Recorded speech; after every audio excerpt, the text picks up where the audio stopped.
Hello and welcome to another edition of Sports Talk Following the Cats. This episode is all Tiger football as we preview their upcoming season.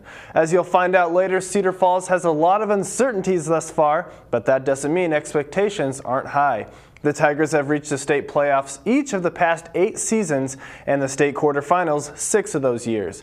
With a tradition like that, it is always exciting to see what could be in store for the upcoming season. The 2011 Cedar Falls High School football team left its mark on Tiger athletics history, rising as high as number 1 in the state rankings, making a state semifinal run, and breaking numerous school records along the way. The Tigers relied on a heavy dosage of senior talent. Ben Shalgren, who took his football and academic talents to Duke University, led the defense. James Harrington, an Alabama track recruit, used his blazing speed, agility, and hands to spark the offense at wide receiver. And Barkley Hill, well, was as good a player to ever take the field for Cedar Falls. The Iowa Gatorade Player of the Year and Parade All-American was the backbone of an offense that produced more rushing yards than all but 2 teams in Class 4A. Hill used his unbelievable abilities at running back to earn a football scholarship at the University of Iowa.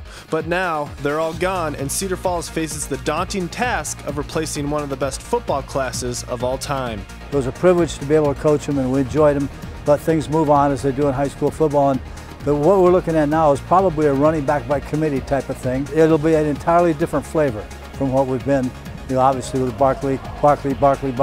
There'll be other things that are going to happen, and what and how it's not fit together yet, but that's kind of what we're looking for. I think we don't necessarily have that one star player, but we have a lot of guys that can fill in, and they've been around the program. They've learned from the guys that have been there, from Barkley. Obviously, Barkley, good role model, and we don't necessarily have those top skill guys, but I think we have a lot of guys that can combine to fill in for him well. With Hill gone, expect to see a more balanced attack from the Tigers with a greater variety of names getting into the mix. Seniors Jake Buck and Nick Clark, as well as junior Eli Beauregard, have been rotating in at running back. Meanwhile, returning quarterbacks Ike Butker and Braden Longnecker could both very well see the field behind center. Butker, who was recently offered a scholarship to play tight end at Iowa, has also been getting reps at wide receiver, tight end, and even defensive end. So I just started at quarterback this summer, working a lot at it, but I knew going down to the Iowa camp they'd already offered a quarterback, so looking to see if I could perform as tight end. I went down there and did pretty good, and then went back to another camp the next Monday, and then that Tuesday they offered me for tight end, and that's where I wanted to go. He'll certainly be a leader, start there, and he's now 6'5", and he started the summer at I think at 212, he's now 222.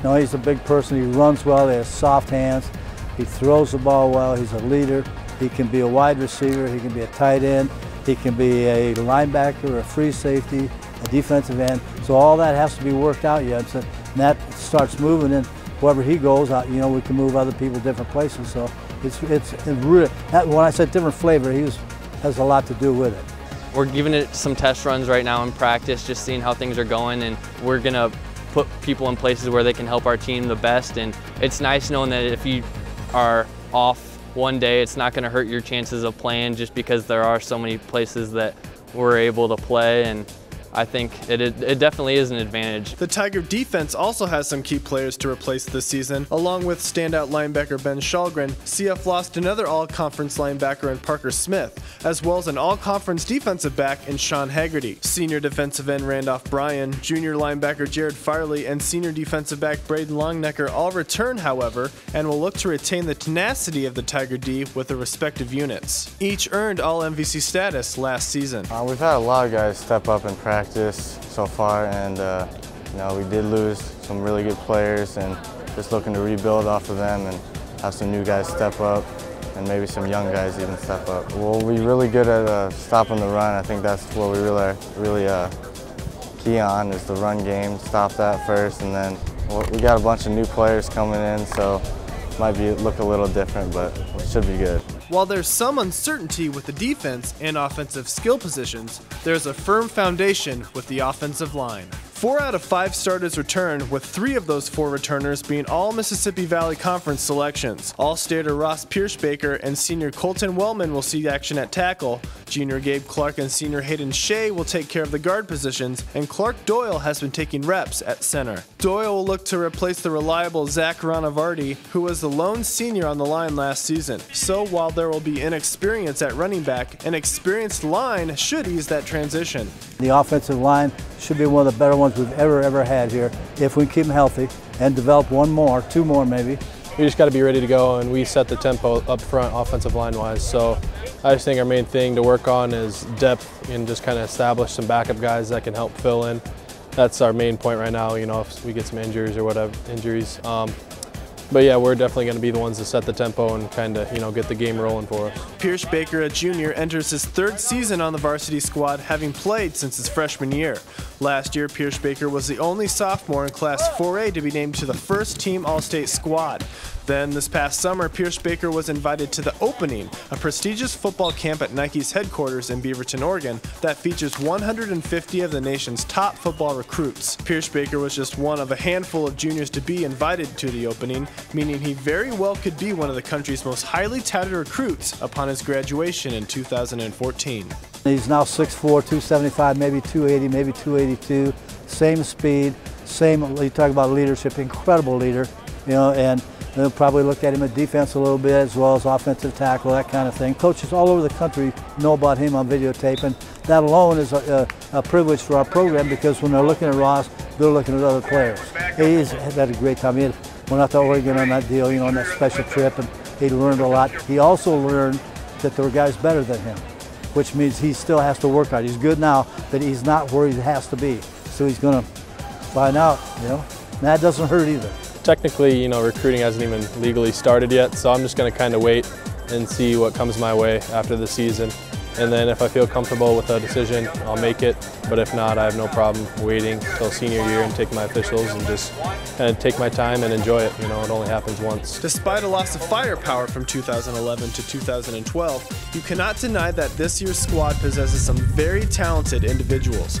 But the Tigers know very well that individuals don't win games. With that said, in some aspects, the Tigers have seen improvements since last season. I think this year we're going to have a lot better of a family atmosphere. We're going to be closer knit. Because last year it was like Ross and me got moved up, and then Gabe got moved up, and there's just a lot of guys. And then this year I think we're going to be more closer knit. Well, it's really hard to tell without going into a lot of pads and all that. Everybody's hope and if and could-has right now. But I sense we have really good leadership, and I think we have very good chemistry right now. I mean, exceptional at this point. And everybody, it's not really a coach deal. It's a team inside deal, and this group apparently has been always very close, way back in 4th, 5th, 6th grades, and we're seeing that come through. And if we can work it right and get some depth and keep everybody healthy, we really like them at this point. We worked exceptionally hard this summer, much harder than usual, and it's much hotter than usual. Keep that in mind. You know, we talked about schedule. We start very tough. Last few years we've kind of started easy and, you know, eased into them, and you didn't really know what you had. Well, we're going into a heavy artillery battle, game 1. Cedar Falls will take on Iowa City High August 24th for their home and season opener. 2 seasons ago, City High knocked off CF in the quarterfinals. Then the Tigers got revenge in the 2nd round last season. It'll be one of the top games in the state, I'm sure of that. They are good every single year. We don't even bother looking at who they have coming back or not. They'll be very good, and they always are. And they always play well early. Hopefully we can play well early. It ought to be a great opening ball game. Needless to say, the Tigers will need to have a few solid weeks of practice to be ready for their Week 1 opponent. And things aren't looking like they'll ease up in the following weeks either. After hosting the Little Hawks, CF will travel to face an emerging Waterloo East squad, then reunite with a team that they just squeezed past during last year's state quarterfinal in Cedar Rapids, Washington. The Tigers know that some serious questions need to be answered in the coming weeks, but they seem determined and ready for the challenge. I think we need to improve on our communication. Everybody knows we're not the most talented team.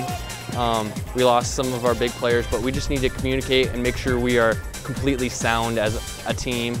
Everybody needs to talk. We need to be ready to go on all sides of the ball and play 100% at all times. Well, we have to identify our people yet. We really haven't identified, you know, the junior class I think is a lot better than then there are guys I'm finding that are pretty doggone good athletes. We have to give them in the right place. That's so hard to do, to make sure you're accurate, you know.